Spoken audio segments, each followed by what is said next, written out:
এখানে আমি হালকা মশলা ইউজ করেছি। আমার মশলা মাখানো ডান। এখন আমি রেস্টে রেখে দেব 1 ঘন্টার জন্য।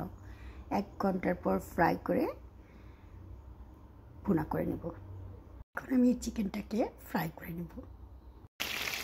চিকেনটাকে আমি এমনভাবে ফ্রাই করে নিচ্ছি যেন চিকেনটা এই ফ্রাইয়ে হাফ কুক হয়ে আসে।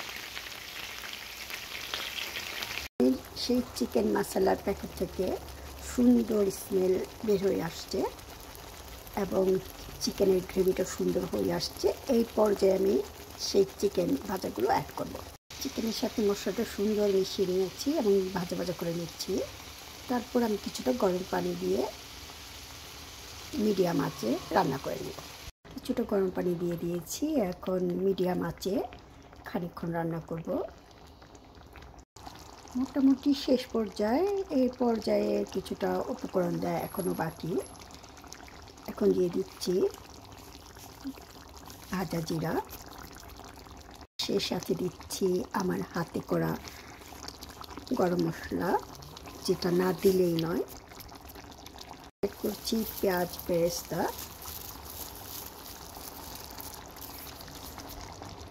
এই সবগুলো উপকরণ একসাথে মিশিয়ে তারপর অ্যাড করব কিছুটা ঘি।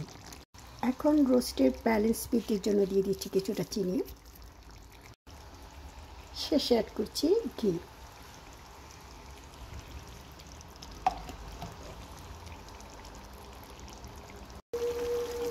রেডি আমার চিকেন রোস্ট।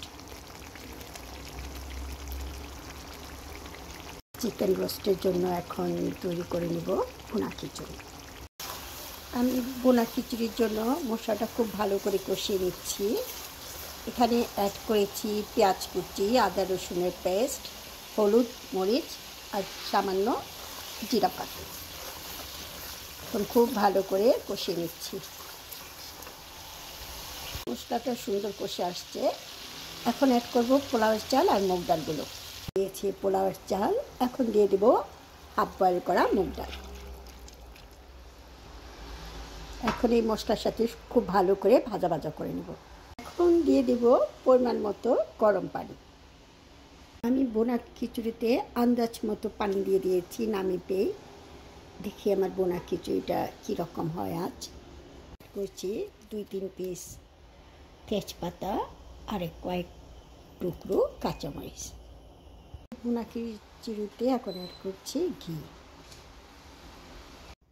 ঘি দেওয়া শেষ। এখন খানিকক্ষণের জন্য ঢেকে রান্না করব। রেডি হয়ে গেল সুস্বাদু ভুনা খিচুড়ি।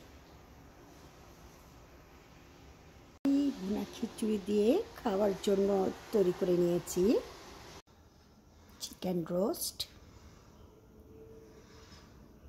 আগের দিনে বেঁচে থাকা গরুর মাংস, সাথে আছে সালাদ।